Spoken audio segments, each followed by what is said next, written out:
know I had something to look forward to this morning, a flu shot. I look forward to this every single year, but this is important. Over 200,000 people are impacted with the flu. They're hospitalized every year, but at least a minimum of 36,000 people actually die every year because of the flu, and that is very, very serious. When we're talking about preventive medicine, preventive care, we want to encourage everyone, please get your flu shots, get your vaccination. It is extremely important for the very young and the very old. It's important. So again, we can't emphasize that too much this morning, but how important it is to get a flu shot. Remember, over 200,000 people hospitalized every year, and approximately 36,000 people die every year because of the flu. So it's giving me good pleasure to introduce our friend, Director of St. Louis County Health Department, Dr. Gunn. Dr. Gunn? Thank you, County Executive Dooley. And good morning, everyone. And we are here to talk about the flu season for 2012. And we do want to encourage you as soon as possible to please get vaccinated. And this year, remember, the vaccine includes a trivalent, so we're protecting against 3 viruses this year. Influenza A, the traditional influenza A, that includes H1N1 with that, and influenza B. And we're asking everyone that's older, 6 months of age or older, to be vaccinated. So if you don't want to take the shot, we have the flu mist. You can take the nasal dose. Please get to your local doctor. There's lots of flu available this season. And if not, you can always come to your local health department in St. Louis County for a free vaccine. We do have those available to the public on Monday, October the 15th from 10 to 2 p.m. at the South County Health Center. We also have it available Tuesday, October the 16th from 10 to 2 p.m. also at South County. And for North County area at the new John C. Murphy Public Health Campus, October 18th and 19th from 10 a.m. to 2 p.m. Some important things I want to remind people of is the best protection against the flu is 1, get vaccinated. 2, if you are sick or don't feel ill, please stay at home. Don't take it to work, don't take it to school to spread anything.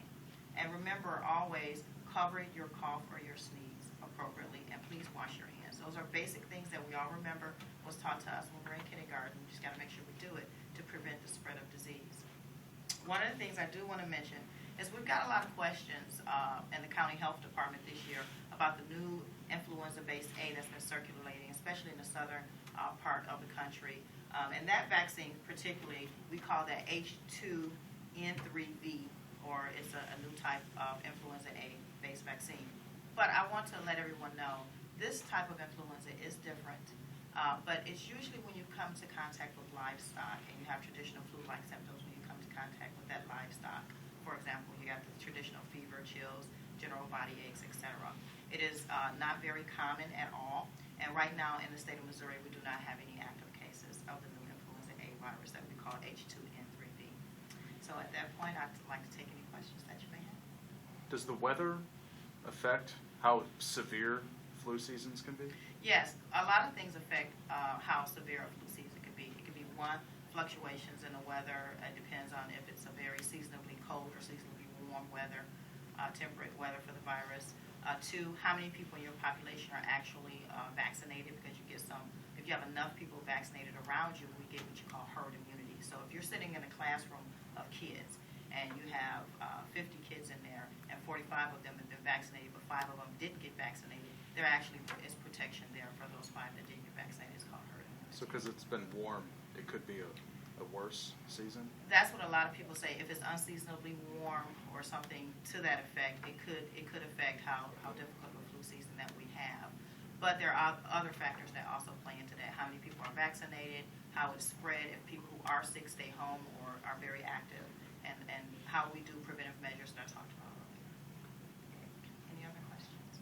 If people can't make one of these 4 dates for the free clinic, how much should people anticipate a typical flu shot costing them and costing their family? Well, everyone's different. Most health insurance companies now, no matter what you have, actually do get you preventative vaccinations at no cost. And the other thing you could do is you can always go to your private doctor and ask if there's a fee. There are lots of clinics, not only in the county health department, that are free, but you can go to your local large hospital groups like BJC, who also are offering flu vaccines at little or no cost to the public, and it there's a website. If you want to know what's available to you and what's around you, go to stlouiscountyflu.com. So www.stlouiscountyflu.com. We can also tell you what clinics are available to you, where they're located in comparison to where you live, and give you a better idea depending on the individual. Any other questions? Not to go all doomsday scenario on Okay. it, but what do you guys have in place should this thing really just go out of control, God forbid? So, if, for example, we have something, and that will be called a significant pandemic event, a pandemic flu, an outbreak.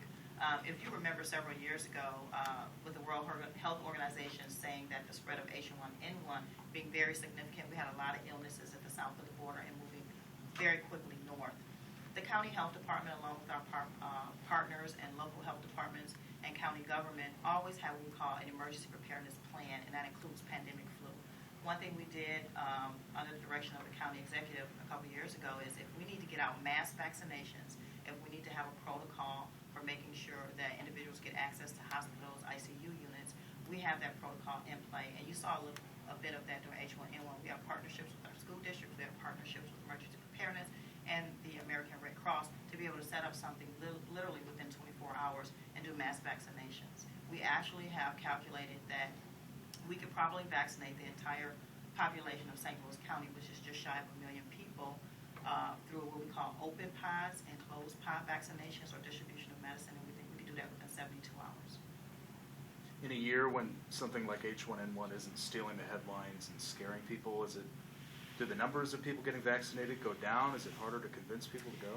You know, human behavior is interesting. When we had the H1N1, everyone would call us as soon as the vaccine was here. They wanted to make sure they had access to it.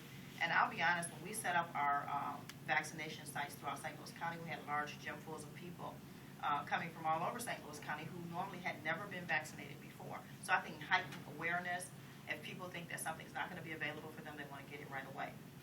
We looked at that information and data, and we actually vaccinated over 85% of the people in the county during that H1N1 event. But when we look at the year or two before that, we had a very difficult time convincing the average person to get vaccinated. So I think that what people do is they look at television, they listen to colleagues and friends, they see if they think it's going to be a threat to them, they get vaccinated. And what I'm saying, let's not do things in a reactionary way. Let's be a little more forward-thinking and preventive. Get vaccinated now so that, one, we're not faced with this when flu season starts. And, you know, for flu season, we're talking as early as October, and it can go as late as May. So I would like people to start thinking about it now and get vaccinated as quickly as possible. Is there anything on the horizon like H1N1? Not that we see right now, but, you know, it's ever-changing, so we have to look at what's going on in North and South America, and that's usually how the flu pattern works. But we'll see how it goes. Like I said, flu season goes from traditionally from October till May, and sometimes you can have game changers. The heavy part of the flu season usually really picks up between January and February. So we'll be keeping an eye on that in St. Louis County, and you can go to our website, www.stlouiscounty.com, push on the health department button, and you can get updated information of how many people we are tracking that have been infected, how many hospital visits. It's something we do traditionally as part of just tracking disease in our community. So if we see significant markers that give us an idea that too many people are going to the ER with influenza, too many cultures are coming back positive, we can act aggressively. And we'll be monitoring that for the entire season. As of now, is there any anticipation of a vaccination shortage in St. Louis? No, we're not anticipating a vaccination shortage nationally, not just in St. Louis County, but nationally. There's plenty of vaccine available. And I'm sure as you were driving here, you passed by many of your local pharmaceutical stores, CVS, Walgreens, Shop and Save, Mom and Pops, that said they have huge signs out, get your vaccine flu shot today. So if you're not able to get to one of the county facilities for a free vaccine, please take advantage of it through your private doctor, your primary care provider, or any provider you have, or you can go to your local pharmaceutical store and get it done there too, or your local hospitals and health groups that are also doing it. Any other questions? Charlie, are you going to get your flu shot? Yes. All right. And the new person to get their flu shot, you're getting your flu shot as well. Is that correct? All right. Maybe. Maybe. Okay. We'll see. All right. Yes, I Thank you very much. Okay.